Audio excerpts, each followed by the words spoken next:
இன்னைக்கு கூட்டு துவா நிறைய பேர் கூடாது, அதெல்லாம் ஆதாரம் இல்லை என்றெல்லாம் சொல்லி வருகிறார்கள்.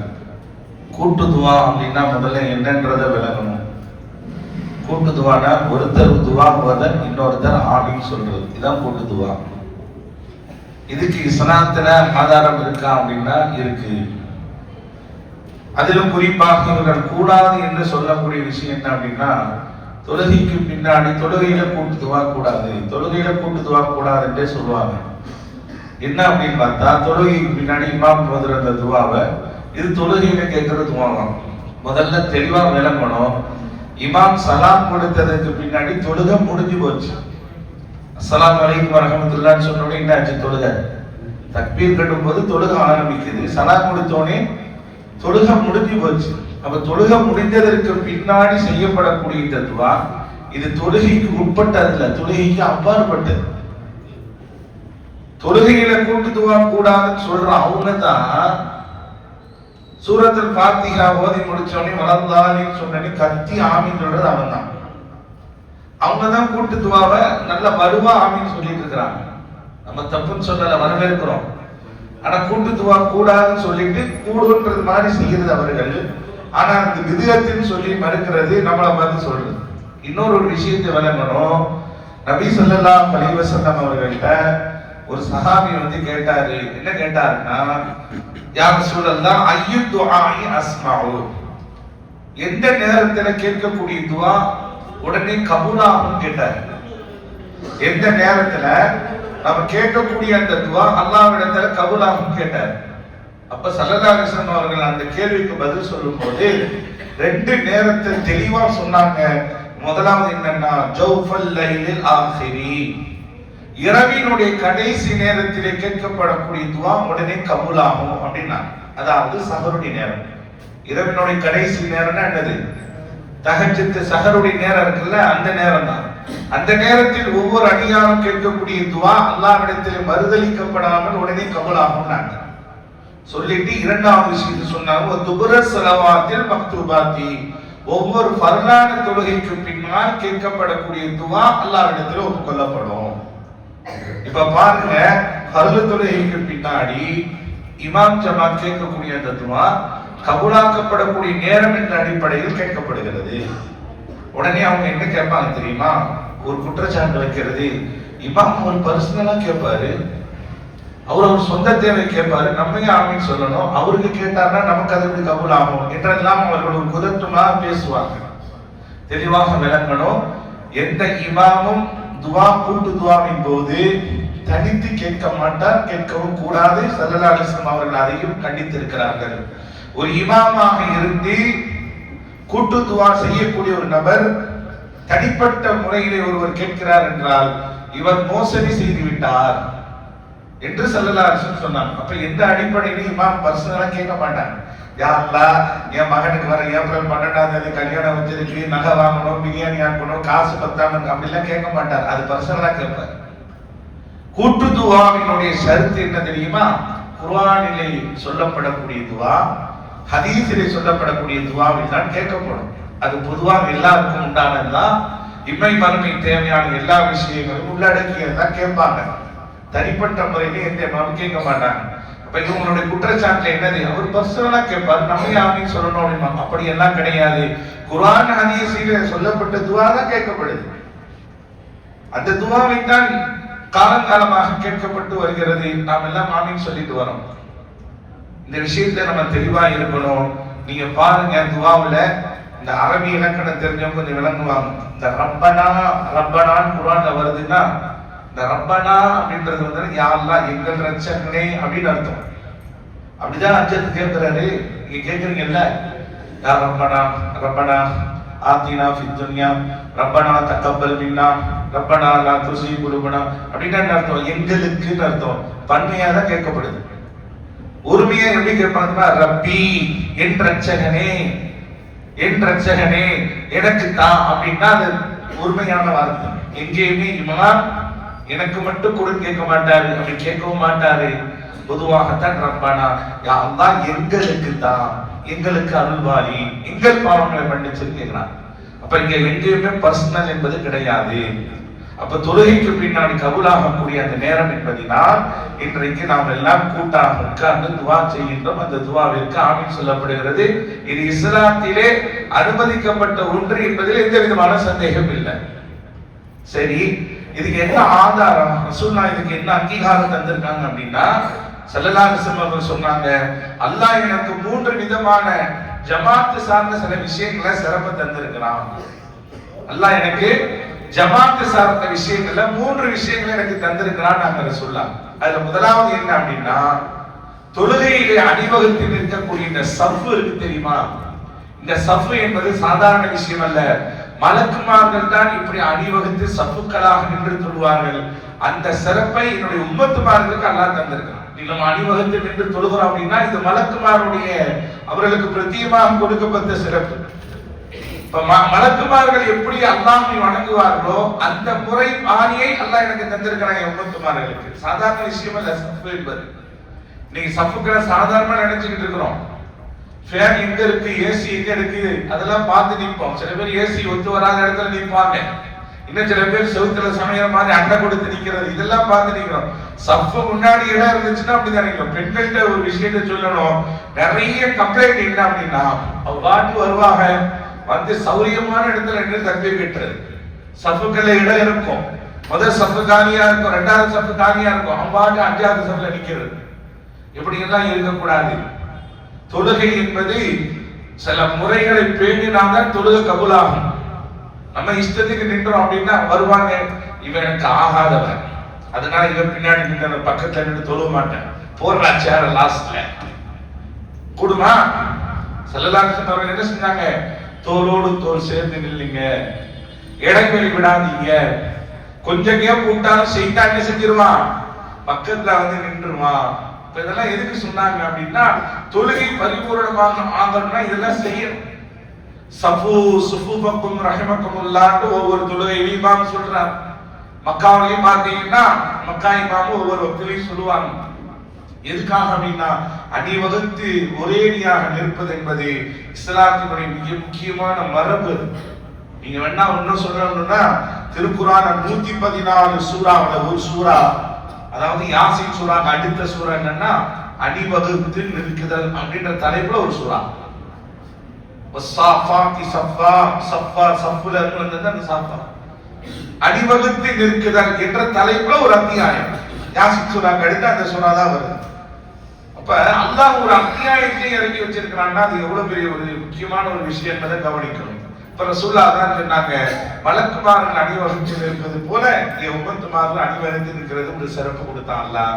இரண்டாவது, ஒருவருக்கு ஒரு அஸ்ஸலாமு அலைக்கும் வலைக்கும் சலாம் இப்படி சலாம் சொல்லிக்கிறோமே, இப்படி சலாமை பரிமாறிக் கொள்கிறோமே, இது சாதாரண விஷயம் அல்ல. சொர்க்கவாதிகளுடைய செயல்பாடுன்னு நாங்க சொல்லலாம். சொர்க்கத்துலதான் சொர்க்கவாதிகள் ஒருவருக்கு ஒரு அஸ்ஸலாமு அலைக்கும் வலைக்கும் சலாம் அப்படின்ற சலாம் சொல்லக்கூடிய அந்த பாணி சொர்க்கத்துல நடைபெறும். அல்லாஹ் அதை உம்மத்துமார்களுக்கு துனியாவிலே தந்துட்டான் அப்படின்னாங்க. அப்ப சலாம் சொல்றது என்பது சாதாரண விஷயம் இல்ல. இன்னைக்கு சலாம் சில பேர் சொல்றதும் கிடையாது. அப்படியே சலாம் பதில் சலாம் வர்றது அறுவடை கிடையாது இல்லையா? சலாம் சொல்றது ஒரு சுன்னத். நீங்க ஓதப்பட்ட ஆயத்துல கூட அதான் வந்துச்சு, இதா ஹுய்யிதும் பிதஹிய்யத்தின் ஃபஹய்யு பிஅஹ்ஸன மின்ஹா. நீங்க சலாமை சொல்லிக் கொள்ளுங்கள், பதிலுக்கு அதை விட அதிகம் அழகாக சலாம் சொல்லுங்க. ஒருத்தர் அஸ்ஸலாமு அலைக்கும் சொன்னா வ அலைக்கும் சலாம் அப்படின்னு பதில் சொல்றாரு அப்படின்னா இது அழகான பதில் சலாம்.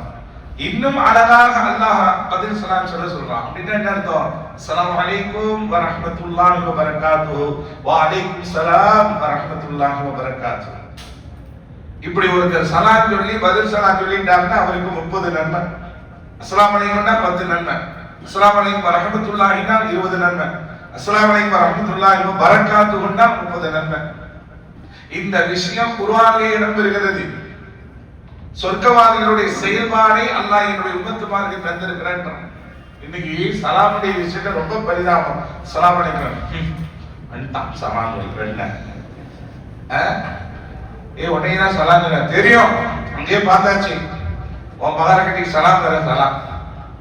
இப்படி சலாமை கொண்டு அன்பு பரிமாறப்படுவது இல்லாம இருக்கிற அன்பு எல்லாம் செதறடிக்கப்படுகிறது.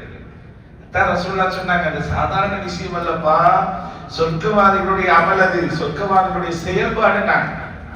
மூணாவது விஷயம் சொன்னாங்க, ஒருத்தர் துவா ஓத இன்னொருத்தர் ஆமீன் சொல்ல இந்த கூட்டு துவாவை அல்லாஹ் என் உம்மத்துக்கு மட்டும்தான் தந்திருக்கிறான். எனக்கு முன்னவடி எந்த நபிமார்களுக்கும் அல்லாஹ் இந்த செயலை தரல, மூசா ஹாரூன் அலைஹிஸ்ஸலாமை தவிர. மூசா அலைஹிஸ்ஸலாம், ஹாரூன் அலைஹிஸ்ஸலாம், இந்த ரெண்டு பேரும் தான் மூசா அலைஹிஸ்ஸலாம் துவா ஓத ஹாரூன் அலைஹிஸ்ஸலாம் ஆமீன் சொல்லி இருக்கிறாங்க. இந்த கூட்டு துவாவினுடைய முறையை அல்லாஹ் இந்த உம்மத்தாகி என்னை தவிர உலகத்திலே 1,23,000 சொச்ச நபிமார்களுக்கும் அல்லாஹ் இந்த கூட்டு துவாவினுடைய சிறப்பை தரலன்னு ரசூலுல்லாஹி ஸல்லல்லாஹு அலைஹி வஸல்லம் சொல்றாங்க. இந்த செய்தியை அனஸ் ரலியல்லாஹு அன்ஹு அறிவிக்கிறார். இந்த ஹதீஸ், இந்த செய்தி யார் அறிவிக்கிறார்? ரசூலுல்லாஹ்வுக்கு 10 வருஷம் பணிவிட செஞ்ச அந்த பிரபலமான நபி தோழர் அனஸ் ரலியல்லாஹு அன்ஹு அவர்கள் சொல்றாங்க. இந்த மூணு செய்தி வாழ்க்கையில மறக்க கூடாது. அணிவகுத்து நிற்குதல், சலாம் சொல்லுதல், கூட்டு துவாவிற்கு ஆமீன் சொல்லுதல். இந்த மூன்றும் என்னுடைய உம்மத்துமார்களுக்கு அல்லாஹ் தந்த பிரத்யேகமான சிறப்புன்றான். இப்ப சொல்லுங்க, கூட்டு துவா கூடாதுன்னு சொல்ற அவர்கள் லலாலத்துல இருக்கிறாங்களா? ரசூலுல்லாஹ் ஒன்ன செய்யுங்க, இது என் உம்மத்துமார்களுக்கு அல்லாஹ் தந்ததுன்னு சொல்ற மறுக்கிற அவங்க லலாலத்துல இருக்கிறாங்களா? இல்ல ரசூலுல்லாஹ் சொன்னதை செய்யற நம்ம லலாலத்துல இருக்கிறோம்? ஒவ்வொருவரும் சிந்திச்சு பாருங்க. சாதாரணமா தூக்கி போட்டு போயிறாங்க. அதே போல இன்னொரு விஷயத்தை நம்ம விளக்கணும். சுன்னத்துல் ஜமாஅத்துடைய அக்கீதால ஒரு விஷயம் என்னன்னா, கூட்டு துவா மட்டும் செய்யுங்க, தனித்தன துவா செய்யாதீங்கன்னு சொல்லல. கூட்டு துவா என்பதும் செய்யணும், தனித்தும் துவா செய்யணும். நம்மளுடைய கொள்கை அதான். இமாமோட சேர்ந்து துவா ஓதிட்டீங்களா, அதுக்கப்புறம் உங்களுக்கு எதுவுமே கேட்க தேவையில்லை போங்க அப்படின்னு அல்ல. தனிச்சு கேட்கணும், தனித்து கேட்கணும், கையேந்தி கேட்கணும், கண்ணீர் வடித்து கேட்கணும், வலியுறுத்தி கேட்கணும், அல்லாட்ட அடம்பிடிச்சு கேட்கணும். அதிலையும் நாம் பின்வாங்கியவர்கள் அல்ல. இமாம் ஜமாத்துல மட்டும் துவா கேட்டுட்டு தடவிட்டு போயிட்டோம் அப்படின்னா அல்லாஹ்வுடைய தேவையை பூர்த்தி செய்ய மாட்டான்.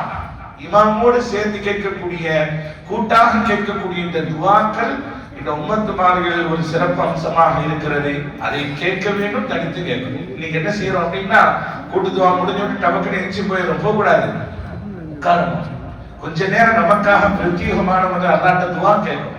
இன்னைக்கு துவா கேட்கிற விஷயத்துல நம்ம கொஞ்சம் கவனக்குறைவாக இருக்கிறோம். அதனாலதான் இன்னைக்கு பல பேர் நம்ம குறை சொல்றதுக்கு ஒரு காரணமாயிருச்சு.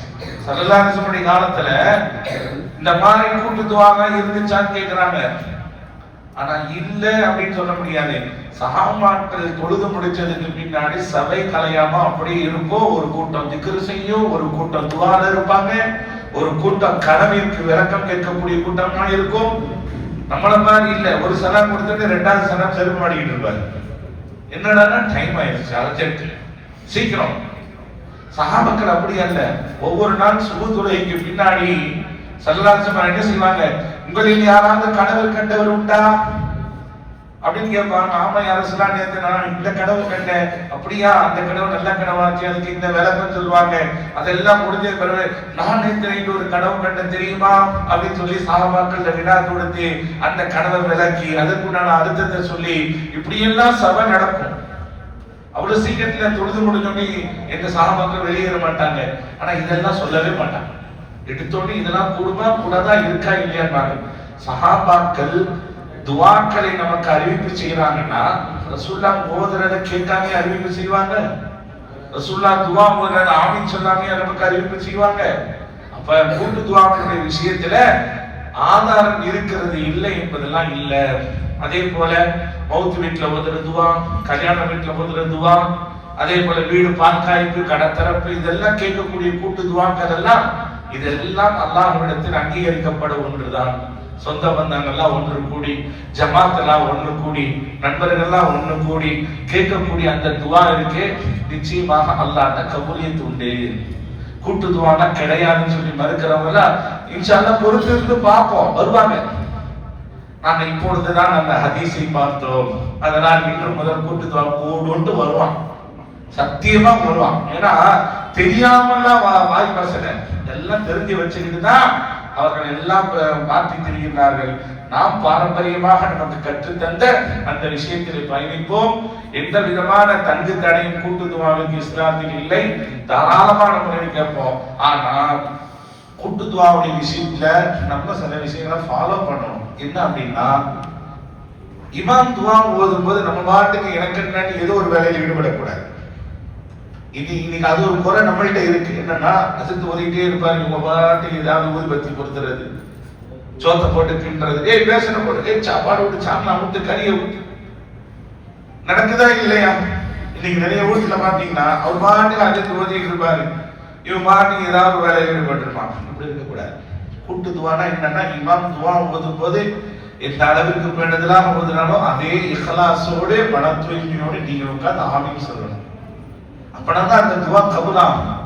நீங்க நம்மள நிறைய பேருடைய துவா கபூலாகாம மனத்துல தொங்கிட்டு இருக்கிறதுக்கு காரணம் என்ன அப்படின்னா, உள்ளச்சம் இல்லாத துவாக்கள், பேணுதல் இல்லாத துவாக்கள். துவால ஒரு பேணுதல் இருக்கு. என்ன பேணுதல் தெரியுமா? ஒரு இக்கட்டான சூழ்நிலையில நெருக்கடி நம்ம மாட்டிக்கிட்டு இருக்கும்போது நம்ம எப்படி துவா செய்வோம்? மன தூய்மையான முறையில் அல்லாஹ் பேசுவோம். அல்லாஹ்வை நினைச்சு துவா கேட்போம். ஒன்றும் இல்லை, நம்ம வீட்டுல நம்ம மனைவிக்கு பிரசவம் ஏற்படுது, குழந்தை பிரசவத்துக்காக பிரசவ வார்டில் அனுப்பப்பட்டிருக்கோனே அந்த நேரத்தில் வெளியில நின்று அந்த பிள்ளையை பெற்றெடுக்கக்கூடிய தகப்பன் கேட்பா பாருங்க துவா, அல்லாஹ் ரப்பே ரஹ்மானே நல்ல விதமா பிரசவம் ஆகணும், தாய்க்கு ஆயிடக்கூடாது, பிள்ளைக்கு ஆயிடக்கூடாது, ஆஸ்பத்திரி பில்லு எகிரக்கூடாது, என்னென்னமோ கேட்பான். நான் நல்லபடியா முடிஞ்சிச்சுன்னா நான் 4 நோம்பு வைக்கிறேன், 40 நோம்பு வைக்கிறேன், அந்த தருகாரம் போயிட்டு நேற்று என்னென்னமோ செய்யும். அந்த உளப்பூர்வருக்கு தெரியுமா? அந்த உளப்பூர்வம் தான் எல்லா நேரத்துக்கும் இருக்கணும் துவால. அந்த துவா தான் அல்லாஹ் தஆலா தெரியுமா? அஜர்த்து வந்து அவன் அவன் அப்படின்ட்டு இப்படி இப்படின்னு வருது அப்படின்னா அல்லாஹ் பார்க்கறான். உனக்கே அக்கறை இல்லை, நான் என்ன கபூலாக்கணும்?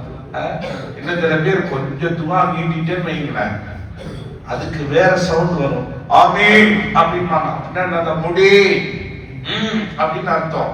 அது எங்களுக்கு கோடு வார்த்தை எங்களுக்கு தெரியும். அப்ப வீட்டுக்காரர் வந்து ரொம்ப அடுத்த தேசக்கிட்ட போக்குறாருன்னு அர்த்தம். நான் ஸல்லல்லாஹு அலைஹி வஸல்லம் அப்படின்னு சொல்லி தடவினோம். இது துவாவா? இது இந்த மாதிரி ஒரு பாவனைக்காக செய்யக்கூடிய துவாவாக இருக்காது. கூட்டு துவாவுக்கு சில அதவுகள் இருக்கிறது. இன்ஷா அல்லாஹ் வாய்ப்பு கிடைக்கும், அதை விரிவா பார்க்கலாம். இப்ப நம்ம பார்த்த செய்தி கூட்டு துவா இஸ்லாத்தின் பார்வையிலே அங்கீகரிக்கப்பட்ட ஒன்று. அதை தாராளமாக செய்வோம். அல்லாஹ் அந்த அமலை பரிபூர்ணமான முறையில் நிறைவேற்றக்கூடிய தௌஃபீக்கை தருவானாக.